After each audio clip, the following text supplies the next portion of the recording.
Assalamualaikum warahmatullahi wabarakatuh. Perkenalkan, nama saya Anandeka Fitriani dengan nomor NPM 202242207. Di sini saya akan mempresentasikan tugas bank dan lembaga keuangan dengan judul Strategi Bank Indonesia dalam Memelihara Stabilitas Sistem Keuangan.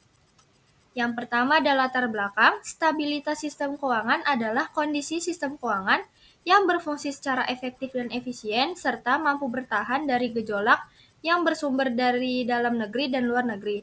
Dengan tercapainya stabilitas sistem keuangan, maka fungsi intermediasi keuangan dan layanan jasa keuangan lainnya di sistem keuangan dapat berjalan optimal untuk mendukung pertumbuhan ekonomi nasional. Oleh karena itu, stabilitas sistem keuangan memegang peran yang sangat penting untuk menjaga stabilitas perekonomian. Di sisi lain, Bank Indonesia sebagai bank sentral memiliki kepentingan untuk menjaga stabilitas sistem keuangan terkait dengan fungsi sebagai lender of last resort, yaitu otoritas yang berwenang menyediakan likuiditas pada saat krisis. Lalu ada strategi utama Bank Indonesia. Yang pertama, koordinasi dan kerjasama antar otoritas, keuangan, dan pemerintah. Yang kedua, pemantauan dan pencegahan risiko menggunakan kerangka makroprudensial. Dan yang ketiga, manajemen dan penanganan krisis bila terjadi gangguan sistem keuangan.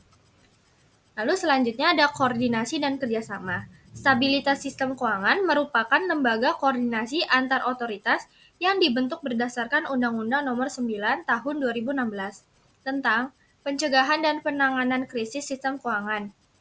Komite Stabilitas Sistem Keuangan berfungsi sebagai forum koordinasi tertinggi dalam menjaga stabilitas sistem keuangan nasional melalui kebijakan pencegahan, penanganan krisis, dan pemulihan sektor keuangan. Anggota Komite Stabilitas Sistem Keuangan terdiri dari 4 lembaga utama.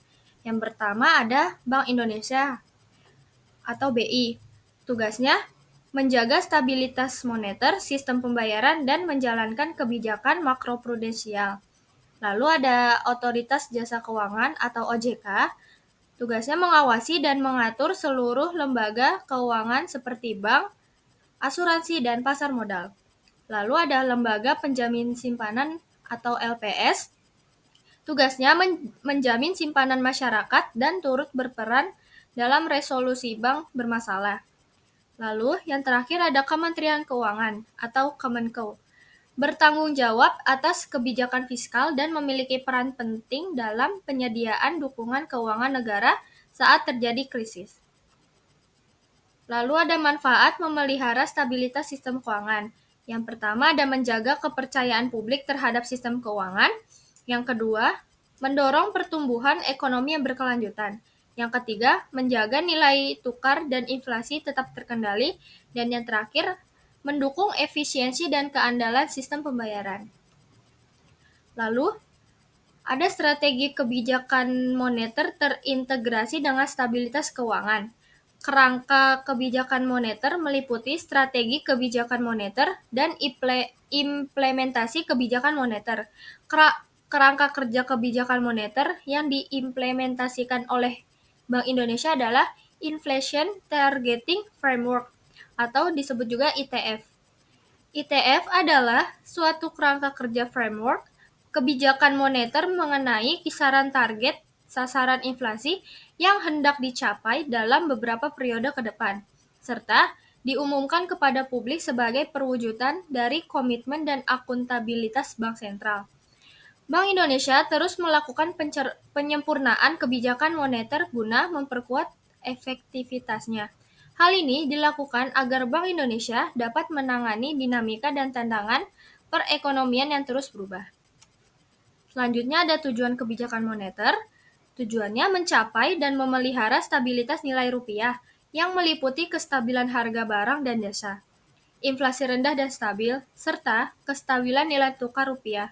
Lalu, turut menjaga stabilitas sistem keuangan untuk mendukung pertumbuhan ekonomi yang berkelanjutan. Selanjutnya ada dukungan pertumbuhan ekonomi berkelanjutan. Stabilitas sistem keuangan tidak hanya untuk mitigasi risiko, tetapi juga agar sistem keuangan dapat mendukung pertumbuhan ekonomi secara sehat. Bank Indonesia mendorong kebijakan makroprudensial yang akomodatif untuk kredit inklusif, ekonomi hijab, dan UMKM. Sinergi dengan kebijakan fiskal dan pembayaran digital untuk mendorong inklusi keuangan serta efisiensi. Lalu ada tantangan dan risiko pelaksana strategi. Yang pertama, ada risiko dari eksternal. Risikonya ketidakpastian global, aliran modal masuk keluar, dan gejolak pasar keuangan internasional. Selanjutnya ada risiko dari internal. Risikonya konsentrasi kredit, likuiditas perbankan, dan teknologi sistem pembayaran yang rentan. Lalu ada tantangan implementasi, yaitu koordinasi antar otoritas, adaptasi regulasi terhadap digitalisasi, dan respon cepat terhadap krisis. Lalu kesimpulan dari materi ini adalah stabilitas sistem keuangan merupakan fondasi utama perekonomian Indonesia melalui sinergi kebijakan dan koordinasi lintas lembaga. Bank Indonesia berkomitmen untuk menciptakan sistem keuangan yang tangguh, inklusif, dan berdaya saing menghadapi tantangan global.